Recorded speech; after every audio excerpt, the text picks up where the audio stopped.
नमस्कार दोस्तों। दोस्तों, आज जानने की कोशिश करेंगे कि मोदी सरकार से कहाँ हो गई सबसे बड़ी चूक और सरकार क्यों हो गई दूसरी वेव के संक्रमण को रोकने में फेल। जी हाँ, द ट्रुथ में आपका स्वागत है। जब कोरोना महामारी की शुरुआत पिछले वर्ष हुई थी और चाइना और दूसरे देश जब इस बीमारी से बहुत ज़्यादा प्रभावित हुए थे, तब पूरे विश्व में हिंदुस्तान की तारीफ हो रही थी। हिंदुस्तान के स्वास्थ्य मैनेजमेंट की, हिंदुस्तान के प्रधानमंत्री नरेंद्र मोदी की बहुत तारीफ हो रही थी, उनके मैनेजमेंट की, उनके प्रबंधन की। तो आखिर इस वर्ष ऐसा क्या हो गया कि जो हिंदुस्तान तारीफ पिछले साल तक बटोर रहा था, जिसकी तारीफ WHO भी कर रहा था, विश्व स्वास्थ्य संगठन भी कर रहा था, वो इस बार दूसरी वेव में मुंह के बल आ गिरा। देखिए, पिछले वर्ष जब कोरोना महामारी की शुरुआत हुई थी तो कुछ मामले होने पर ही हमने संपूर्ण लॉकडाउन, नरेंद्र मोदी सरकार ने संपूर्ण लॉकडाउन हमारे पूरे देश में लगा दिया गया था। उसके बाद में स्वास्थ्य विशेषज्ञों का और सरकार का ऐसा मानना था कि इस महामारी की जो पीक है वो अगस्त सितंबर या सितंबर अक्टूबर के आसपास आएगा, और लगभग वैसा ही हुआ। जैसे ही इस महामारी का पीक आया, उसके बाद में चीज़ों में काफ़ी ढिलाई दे दी गई। अनलॉक की प्रक्रियाएं तो मई के आखिरी हफ्ते से ही शुरू हो गई थी, लेकिन और भी काफ़ी चीज़ों में ढील दे दी गई। उसी का नतीजा ये रहा कि हम लोग बिल्कुल आश्वस्त हो गए कि अब ये कोरोना महामारी हमारे देश से जा चुका है। कोरोना महामारी हमारे देश में लगभग ख़त्म होने की कगार पर है। लेकिन दोस्तों, आपको एक चीज़ बताना चाहेंगे यहाँ पर, चाहे कोई सी भी महामारी हो, वायरस से संबंधित, बैक्टीरिया से संबंधित, किसी से संबंधित, खासकर वायरस से संबंधित महामारी, उस महामारी की कम से कम 2 से 3 वेव्स तो आती ही आती हैं। 2 से 3 लहरें तो आती ही आती हैं। तो एक ये बहुत बड़ी चूक हो गई हमसे। स्वास्थ्य विशेषज्ञ बार बार कहते रहे, लेकिन सरकारों ने इस ओर ध्यान ही नहीं दिया।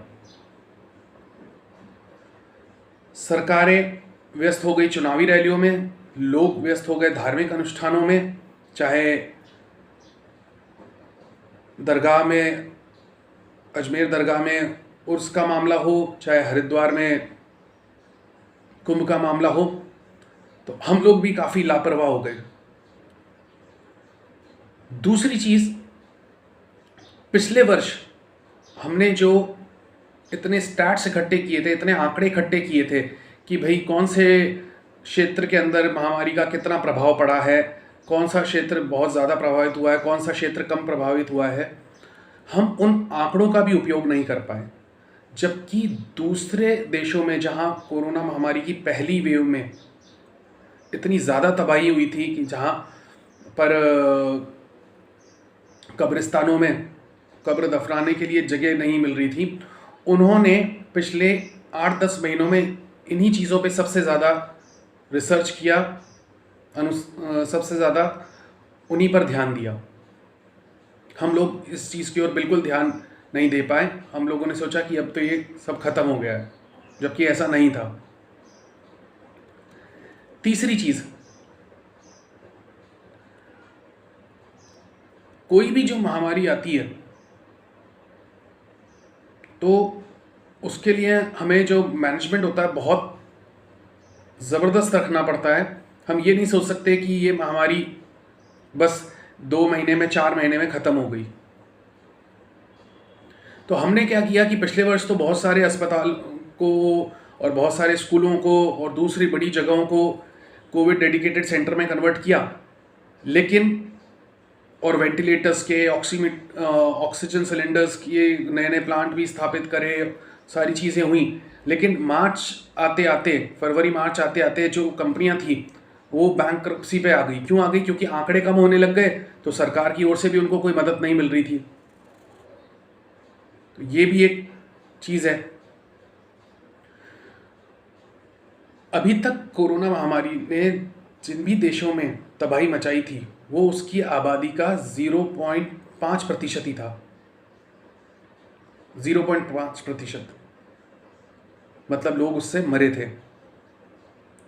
उस देश की आबादी के 0.5% लोग ही उस महामारी से मरे थे। और हिंदुस्तान में पिछले वर्ष से लेके इस वर्ष तक जो महामारी आई थी उसमें मात्र 0.6% लोग संक्रमित हुए थे। अब देखिए, देशों में जहां तबाही 0.5% हुई, हमारे यहाँ संक्रमित ही 0.6% हुए थे। और फिर ऐसा क्या हो गया कि इस वर्ष अभी मार्च के बाद से लेके और आज 10 मई तक 21% लोग संक्रमित हो गए। तो चीजें वही हैं जो मैंने आपको बताई। हमारे पास एक बहुत अच्छा खासा जीरो सर्वे डेटा था पिछले साल का, उस डेटा को हम कहीं उपयोग ही नहीं कर पाए, और ये एक सबसे बड़ी चूक हो गई। हम उस डेटा का कहीं भी उपयोग नहीं कर पाए। ऐसा नहीं है डेटा मेरे पास ही है, मैंने कहीं से मेहनत करके खोजा है, कुछ किया है। सरकारों की टेबल पे भी ये आंकड़े पड़े हैं, स्वास्थ्य विशेषज्ञों, हालांकि स्वास्थ्य विभाग बार बार कह रहा था, लेकिन सरकारों ने इस ओर ध्यान नहीं दिया। एक जो सबसे बड़ी चीज़ ये आई कि जब केंद्र सरकार ने राज्य सरकारों पर छोड़ दिया कि आप अपने हिसाब से लॉकडाउन लगाइए, तो उन्होंने जो ये छोटे छोटे कई दिनों के 10-10 दिन के, 15-15 दिन, 5 दिन के जो लॉकडाउन लगाए, उसमें भी कोई खास फर्क नहीं पड़ा, उससे भी कोई खास फर्क नहीं पड़ा, और संक्रमितों की रफ्तार जो है बढ़ती गई। स्पेनिश फ्लू को अगर हम इससे कंपेयर करें तो स्पेनिश फ्लू में यही हुआ था। 1920 के आसपास जो हिंदुस्तान में स्पेनिश फ्लू आया था, उसमें पहली वेव में इतनी तबाही नहीं हुई थी जितनी हिंदुस्तान में दूसरी और तीसरी में तबाही हुई थी। और वही हुआ कोरोना में भी, कि जिन देशों में पहले वेव में इतनी तबाही नहीं हुई थी, दूसरी और तीसरी वेव में ज़्यादा तबाही हो रही है।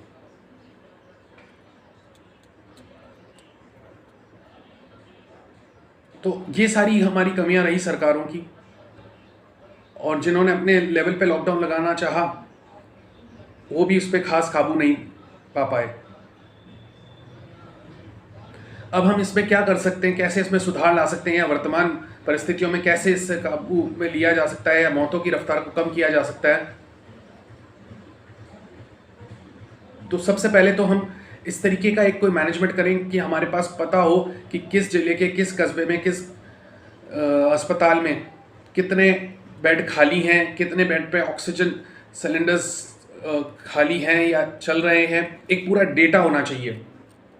आज भी आप किसी भी राज्य की, किसी भी सरकार या केंद्र सरकार से भी पूछ लेंगे कि किस जिले में कितने, किस अस्पताल में कितने बेड खाली हैं, या कितने लोग आईसीयू में ऑक्सीजन पर हैं या नहीं हैं, उनके पास कोई आंकड़े नहीं हैं। दोस्तों, खेल सारा आंकड़ों का ही है। आंकड़ों से हम काफ़ी कुछ सुधार कर सकते थे पिछली बार की गलतियों से सीख लेकर। एक और जो बड़ी बात वो ये बात है कि जिस तरह के कस्बों में छोटे अस्पताल होते हैं, छोटे नर्सिंग होम होते हैं, उनको भी हम कोविड डेडिकेटेड सेंटर में तो तब्दील ना करें, लेकिन कम से कम वहाँ पे कोरोना संक्रमित अपना इलाज करा सके, इस तरह की कुछ व्यवस्था की जाए, जिससे कि क्या सारे ही जो रोगी बड़े शहरों और बड़े अस्पतालों की तरफ बढ़ रहे हैं उस पर लोड थोड़ा कम हो जाए।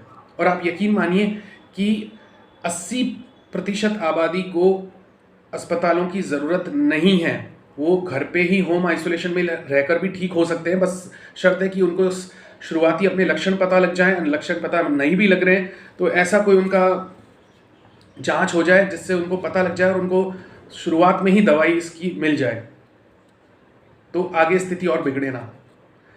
एक बड़ी और चीज़ सामने जो आई है, वैक्सीनेशन को लेकर भी हमारा जो प्रोग्राम रहा था, वैक्सीनेशन उत्सव, वो भी बिल्कुल फेल रहा। लोगों ने बढ़ चढ़ कर हिस्सा ही नहीं लिया। उसका कारण कुछ राजनीति से प्रेरित भी हैं लोग, क्योंकि विपक्ष ने कह दिया था, कांग्रेस ने कह दिया था कि वैक्सीनेशन बीजेपी की वैक्सीनेशन है। तो ये सब पे भी हमें उस समय गुमराह, देखिए राजनीति किसी को भी कभी भी करनी है आप करिए, लेकिन कम से कम जब देश के अंदर इस तरीके से आपातकालीन हो रखा हो, स्वास्थ्य को लेकर देश में इस तरह की आपात की स्थिति हो रखी हो, स्वास्थ्य हो चाहे रक्षा हो, कम से कम उस समय तो राजनीति नहीं होनी चाहिए, चाहे कोई सी भी पार्टी हो। तो एक ये भी हम फेलियर रहा हमारा कि अगर वैक्सीनेशन और हो जाती तो इतने मामले नहीं आते, लेकिन इतनी मौतें नहीं होती।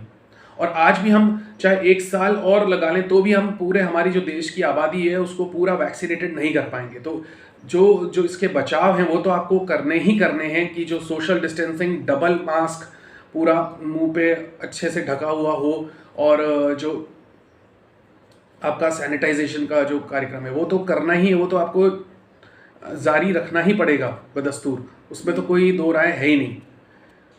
एक इसमें केंद्र सरकार ये और कर सकती है कि जो इंजेक्शन्स पे, जो ऑक्सीजन सिलेंडर्स पे और दूसरी चीज़ों पे जो जीएसटी लगाया जा रहा है, जो मेडिकल उपकरण है, उनको जीएसटी उन पे से हटा देनी चाहिए। देखिए, आप जीएसटी और दूसरी चीज़ों पे, वैसे भी पेट्रोल और डीजल इतना महंगा हो रखा है, तो आप जीएसटी और जो चीज़ें हैं आपको जो टैक्स लगाने और दूसरी चीज़ों पे लगा दीजिए, कम से कम इन पे तो मत लगाइए। कम से कम रोगियों को लाभ तो मिलेगा, कम दर पे उनको चीज़ें मिलने लगेंगी। निजी अस्पतालों की मनमानी रुक जाएगी अगर कोई केंद्र कमेटी या राज्यों की ऐसी कमेटी हो जो उन पे मॉनिटरिंग करे। सबसे एक अहम बात, इस चर्चा को आगे ना बढ़ाऊँ, इस जो वीडियो को आगे ना बढ़ाते हुए, एक और कमी देखने को मिल रही है। देखिए, जो छोटे अस्पताल हैं कस्बों के या जेलों के, वहाँ से मान लीजिए कोई कोरोना संक्रमित पेशेंट है, अगर वो ठीक हो जा रहा है थोड़ा सा भी, पूरी तरह से ठीक नहीं हुआ, थोड़ा सा ठीक हुआ है, और उसकी कोई साठगांठ है या कोई जान पहचान है वहाँ पे, और वो वहाँ से के प्रशासन की अनुमति के बाद चला जाता है कि भाई मैं अब थोड़ा अच्छा फील कर रहा हूँ, अच्छा महसूस कर रहा हूँ, तो प्रशासन उसको जाने दे रहा है। और मान लीजिए उसकी 2-4 दिन बाद ही मृत्यु हो जाती है, तो इस तरीके से क्या हो रहा है कि वो आदमी खुद तो मर ही रहा है, अपने परिवार वालों को भी मौत के मुंह में ढकेल रहा है, साथ के साथ जो आस पड़ोस के लोग हैं उनके अंदर भी संक्रमण होने का खतरा बहुत ज़्यादा हो रहा है, बहुत ज़्यादा।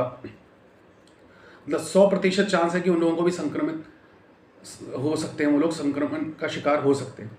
तो ये सारी चीज़ें हैं जो सरकारों को, प्रशासन को ध्यान देनी होंगी कि ये जो हो रहा है इनको रोकना होगा, तभी हम इस महामारी की ज़्यादा तबाही से बच सकते हैं। धन्यवाद।